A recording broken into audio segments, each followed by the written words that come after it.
Hai Rifan, selamat datang kembali dalam acara Real Highlights episode ke-6 bersama saya, Benedictus Joseph Arawasin Puna, dalam rangka Hari Kebangkitan Nasional dengan tema Membawa Asa Para Pendahulu Pergerakan Nasional. Di kesempatan kali ini, kita akan berbincang mengenai sejauh mana seharusnya kita memaknai Hari Kebangkitan Nasional dan bagaimana kondisi negara Indonesia saat ini.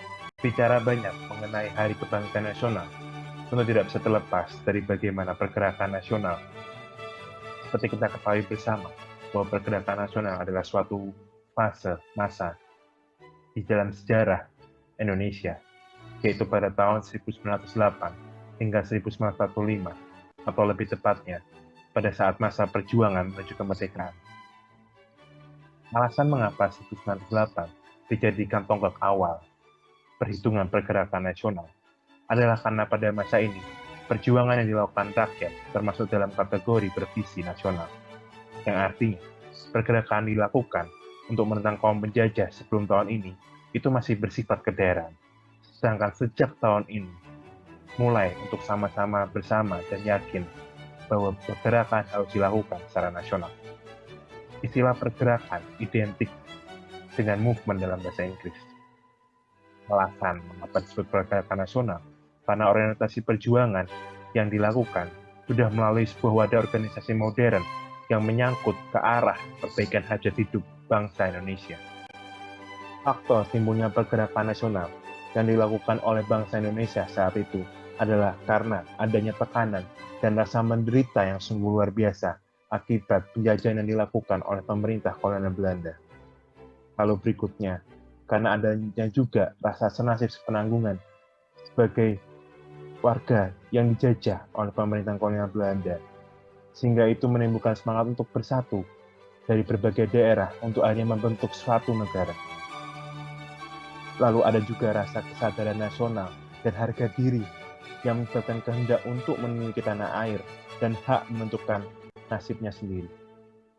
Perlakuan sejenis yang dialami itulah yang menimbulkan perasaan senasib sehingga akhirnya menjelma menjadi semangat untuk membentuk sebuah negara.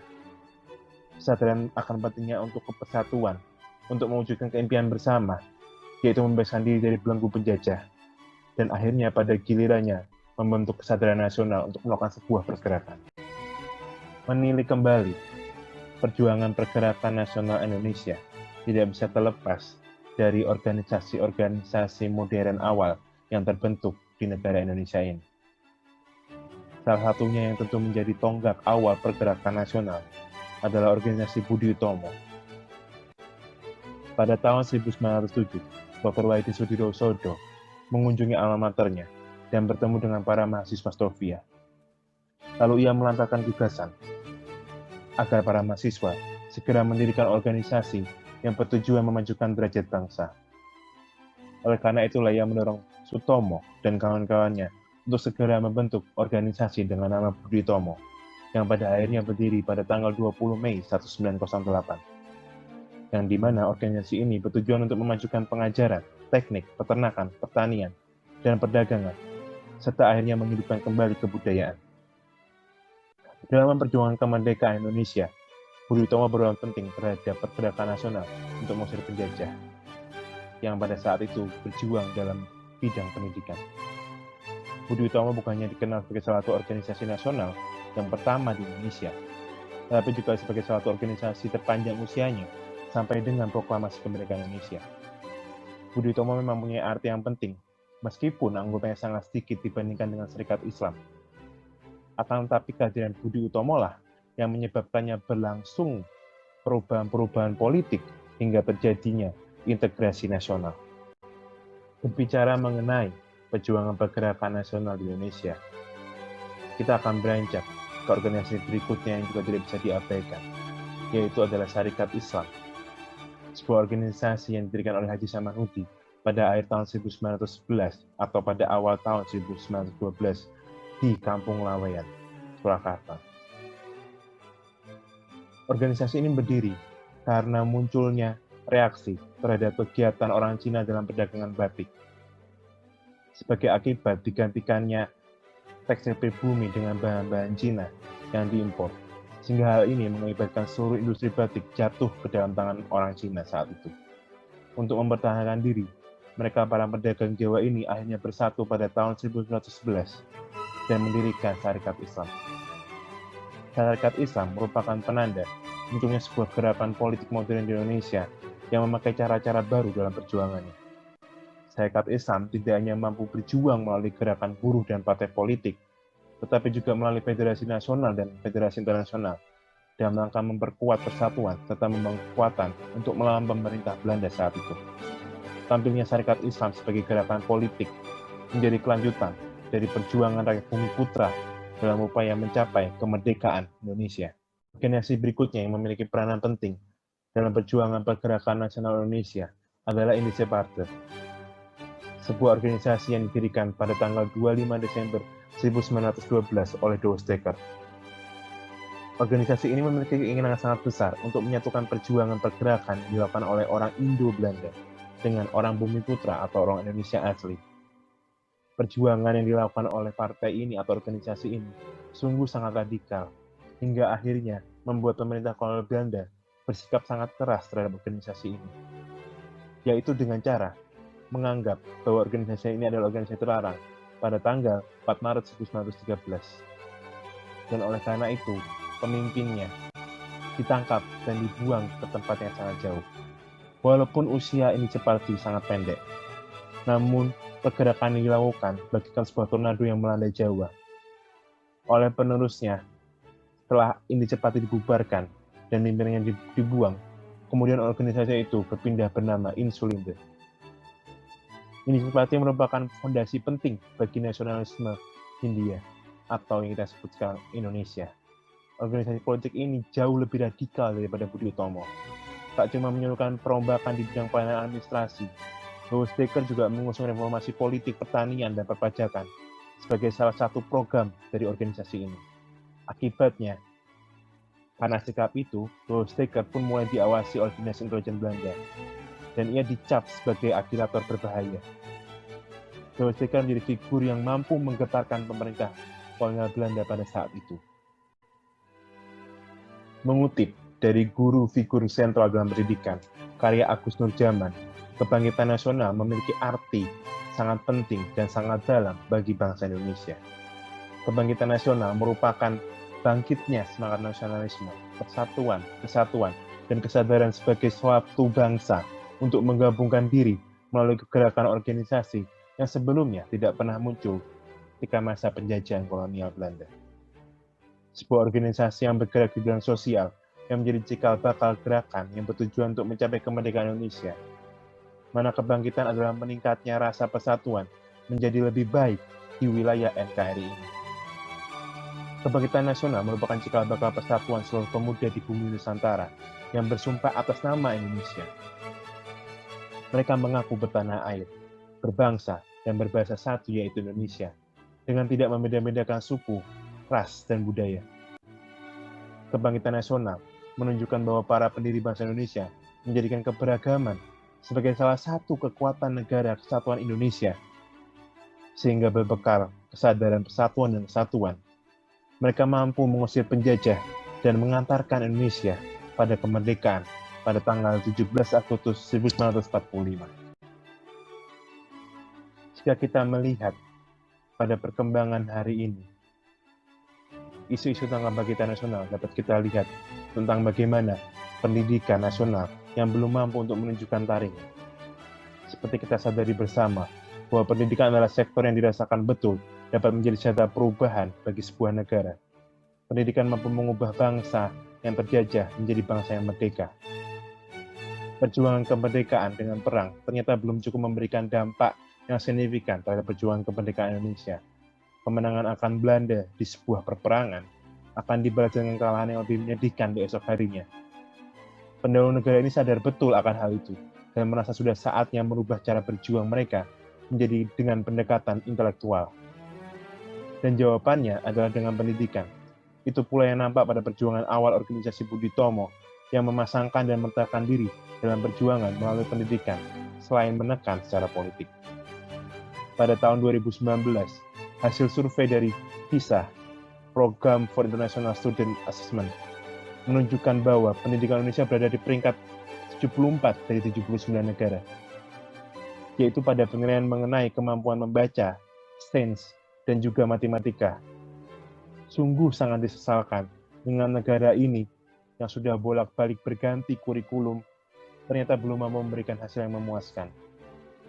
Terlalu banyaknya mata pelajaran yang harus dipahami siswa sejak sekolah dasar menjadi salah satu faktor yang dirasa memberatkan. Melihat hal tersebut, sejak Desember tahun 2019, di Indonesia muncul sebuah kurikulum baru yang diteruskan oleh Nadiem Makarim, Menteri Pendidikan dan Kebudayaan Republik Indonesia, yang dikenal dengan nama Merdeka Belajar, yang mengusung sebuah tema besar, yaitu mengangkat kemampuan dan keunikan kognitif individu dari siswa. Kita sama-sama berharap semoga ini menjadi angin segar bagi pendidikan Indonesia ke depan.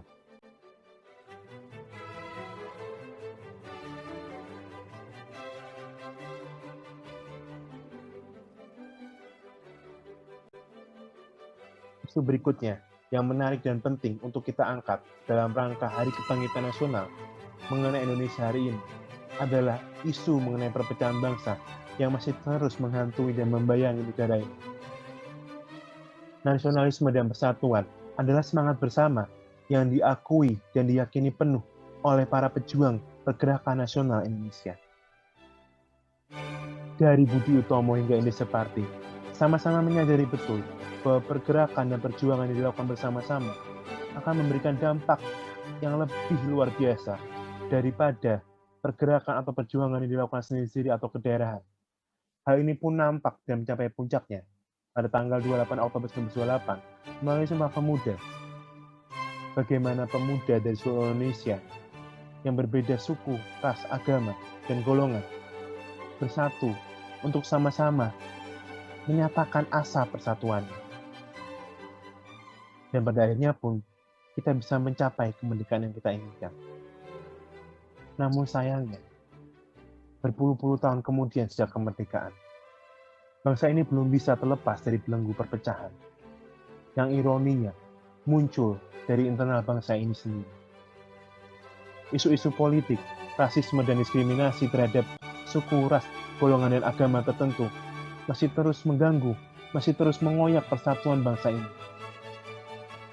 Perpecahan karena perbedaan politik, perpecahan karena perbedaan pilihan politik sejak Pilpres pada tahun 2014 kemarin, dan disambung lagi dengan Pilpres tahun 2019 yang lalu, masih terasa hingga sekarang dampaknya. Rasisme terhadap saudara-saudara sebangsa kita dari tanah Papua masih terjadi di beberapa daerah di Indonesia. Diskriminasi dalam bentuk pelarangan dan penutupan rumah-rumah ibadah juga masih terus terjadi di bangsa ini.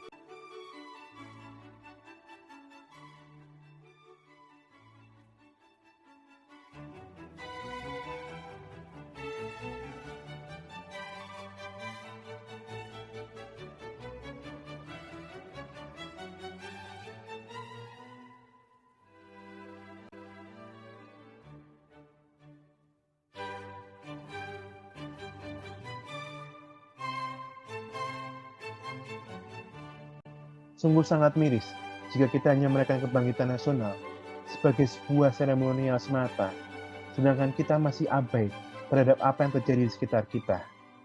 Yang justru itu malah belum cukup dan belum mampu untuk menunjukkan makna kebangkitan yang sesungguhnya. Pendidikan masih tertinggal cukup jauh sebagai sebuah bangsa sebesar Indonesia dapat menjadi batu sandungan yang menghambat kemajuan bangsa. Perlu adanya kesadaran secara bersama-sama untuk terus memajukan pendidikan Indonesia agar terus menjadi lebih baik. Kita dapat membantu pemerintah dengan terus menjadi pengawas yang baik dan objektif akan kebijakan-kebijakan yang sedang diambil. Artinya, kita akan melakukan apresiasi terhadap usaha yang telah diambil dan juga kritis terhadap segala sektor yang masih belum maksimal. Menghargai hak sebagai warga negara Indonesia satu sama lain sebagai anak bangsa seharusnya bukan menjadi jargon-jargon saja, tetapi seharusnya dapat dilakukan pada kegiatan nyata dan real pada lingkungan di sekitar kita.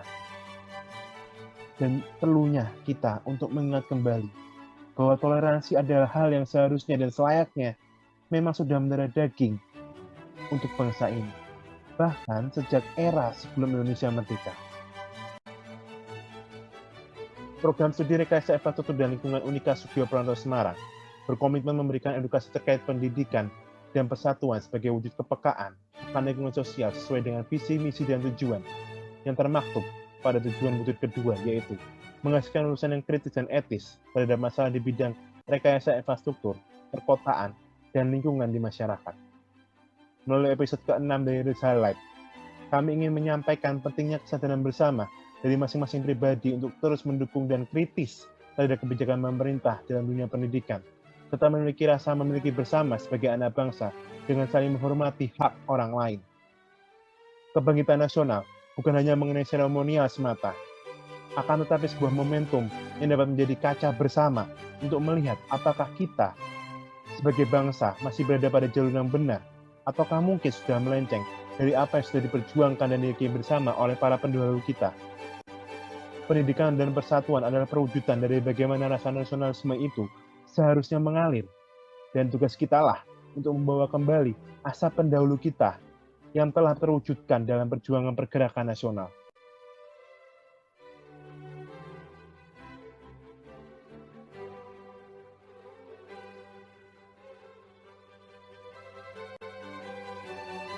Akhir kata, program studi rekayasa infrastruktur dan lingkungan Unika Sugio Pranoto Semarang mengucapkan, Selamat Hari Kebangkitan Nasional. Kembali mengutip ucapan Presiden Indonesia Joko Widodo pada tahun 2019 dalam pidatonya di Gelora Bung Karno, Jakarta. Saat itu beliau menyatakan, perlu kita ingat bahwa dasar negara kita, Pancasila, NKRI, Bhinneka Tunggal Ika, UUD 1945, sudah final, harga mati dan tidak bisa diganggu-gugat. Indonesia bukan hanya Pulau Jawa. Indonesia itu dari Sabang sampai Merauke. Sehingga tentunya menjadi tugas kita bersama, baik pemerintah dan kita sebagai warga negara Indonesia, untuk memastikan keadilan akan hak warga negara tersampaikan dengan tepat. Dan semua itu sudah tertuang dan dijamin dalam dasar negara kita, yaitu Pancasila serta UUD 1945 yang merupakan harga mati.